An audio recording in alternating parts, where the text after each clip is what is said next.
Hello বন্ধুরা, সবাইকে স্বাগত জানিয়ে আরেকটা ব্লগ দেখুন। আজকে চলে এসেছি আরেকটা ব্লগ নিয়ে। চাউমিন বানানো। আজকে না আমরা রাত্রে সবাই চাউমিন খাবো, আজকে আর ভাত খাবো না। তাই রাতের মেনু আজকে আমাদের চাউমিন। কিভাবে বানাই দেখুন চাউমিনটা। ঘরোয়া পদ্ধতিতে খুব সহজভাবেই চাউমিনটা আমি বানাচ্ছি। দেখুন, প্রথমে গরম জলে তো চাউমিনগুলো দিয়ে দিচ্ছি। এই দেখুন,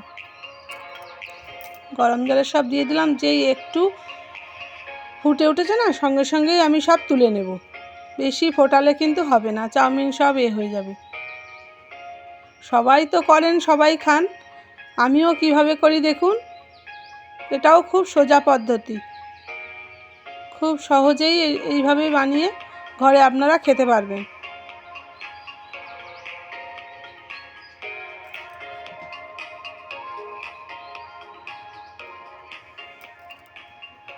এই দেখুন, একটু যেই ফুটে উঠলো না, চাউমিনগুলো সব তুলে নিচ্ছি।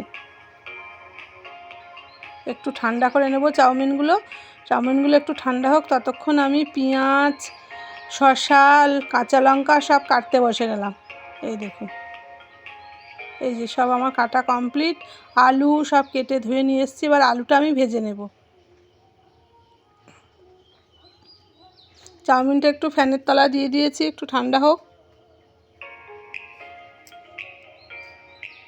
তার মধ্যে আমি আলুটা ভেজে নিচ্ছি। দেখুন, একটু লবণ দিয়ে আমি ভাজছি আলুটা।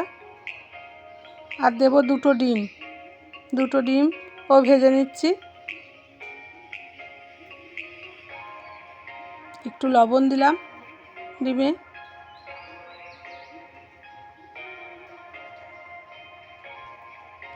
সবাই তো চাউমিন খান, আমি কীরকমভাবে বানাই তাই একটু আপনাদের সঙ্গে শেয়ার করছি। দেখুন, ডিম আর আলু ভাজা হয়ে গেল। এবারে তেল দিলাম, তেলটা ভালো করে গরম হলো, তারপরে চাউমিনটা দিয়ে দিচ্ছি।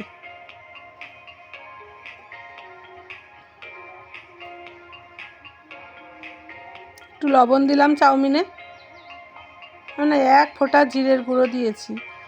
তাহলে এই চাউমিনের এই জিরের গন্ধটা না আমাদের খুব ভালো লাগে, ওই জন্য আমি একটুখানি দিয়েছি।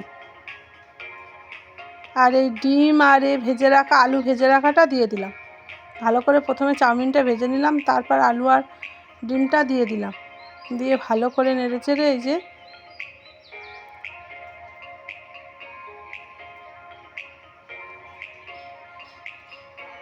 ভালো করে ভেজে নিলাম সবগুলোই একসাথে।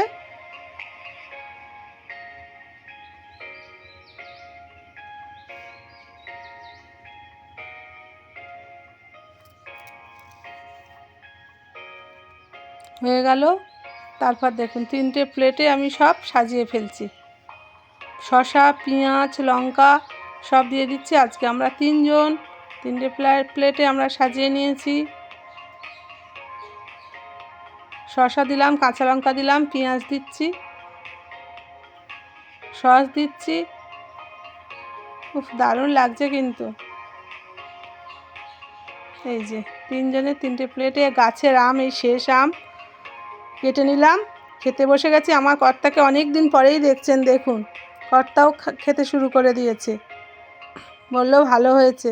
আমিও খাচ্ছি। টাটা, সবাই ভালো থাকবেন। আবার দেখা হবে পরের ভিডিওতে।